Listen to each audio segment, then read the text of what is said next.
Vincent Galland-Duc, donc, qui a réalisé, bonjour, et donc ravi de vous recevoir.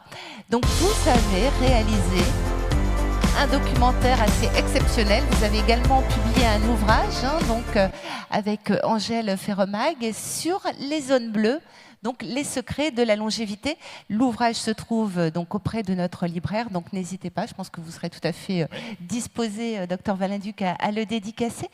Est-ce qu'on peut peut-être revenir sur la genèse donc, de ce projet, de ce documentaire?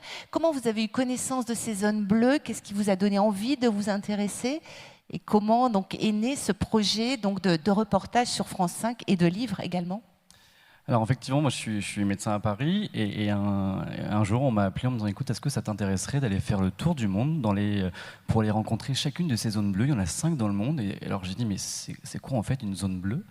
Et c'est là qu'on m'a dit qu'en fait une zone bleue c'est une zone où il y a une concentration dingue de nonagénaires et centenaires, mais surtout en excellente santé. Quand on parle de concentration, on parle, voilà, c'est quoi la proportion des nonagénaires, des centenaires? Il y en a vraiment beaucoup, beaucoup plus qu'ailleurs? La plus forte concentration reste à Okinawa au Japon, ça fait 10 fois plus qu'en France. L'espérance de vie est également allongée. En fait, c'est assez impressionnant d'aller rencontrer chacune de ces personnes. Alors moi, j'ai présenté, non pas réalisé, c'est Fitzgerald Diego, le réalisateur. Et en fait, le but était d'aller ramener le secret de la longévité, de les ramener en France. Donc Angèle et moi, Angèle qui est chef cuistot naturopathe, a abordé le côté culinaire. Et moi, j'ai essayé de comprendre du mieux que je le pouvais la médecine pour essayer de le vulgariser pour les téléspectateurs. Alors, sans trop dévoiler, est-ce que vous avez appris et compris beaucoup de choses sur les secrets de cette longévité? Et est-ce qu'il y a des recettes? Allez, on va faire rêver un petit peu ceux qui nous écoutent, mais est-ce qu'il y a des recettes qui pourraient là, être appliquées assez rapidement et qui nous permettraient de prolonger notre espérance de vie? En fait, il y a 4 axes qui sont hyper intéressants, à savoir la génétique, l'activité physique, l'alimentation et le lien social. Ça, on les connaissait plus ou moins, c'est une évidence. En revanche, ce qui était hyper intéressant, c'est de se dire que la génétique n'est responsable qu'à hauteur de 20% de la longévité et que les 80% restants, c'est ce qu'on appelle l'épigénétique, c'est des facteurs sur lesquels vous allez pouvoir jouer. Donc, on connaît l'alimentation, on a tous en tête le 5 fruits et légumes, mais en fait, c'est au-delà de ça.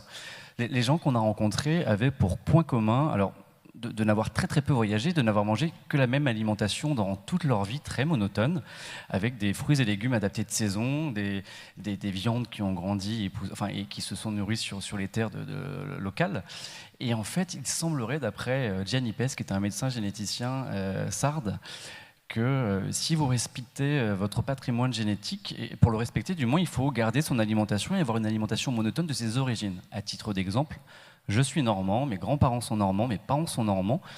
Mon intestin est prédisposé à manger des aliments qui viennent de la terre de Normandie. Quand je commence à manger espagnol le lundi, mexicain le mardi, japonais le mercredi, très mauvais. Je vais avoir une action négative sur mon patrimoine génétique, sur mes télomères, et je vais favoriser l'apparition de certaines maladies, voire diminuer ma longévité. Et peut-être une dernière question, à la fois pour la réalisation du documentaire, d'ailleurs essentiellement, est-ce qu'il y a eu des difficultés? J'ai envie de dire, est-ce que les habitants de ces territoires, ils n'ont pas un petit peu envie aussi de protéger leurs secrets? Je pense que la plus grosse difficulté, ça a été en Grèce, à Ikaria, où Angèle et moi avons eu des difficultés énormes à rentrer et à percer le secret.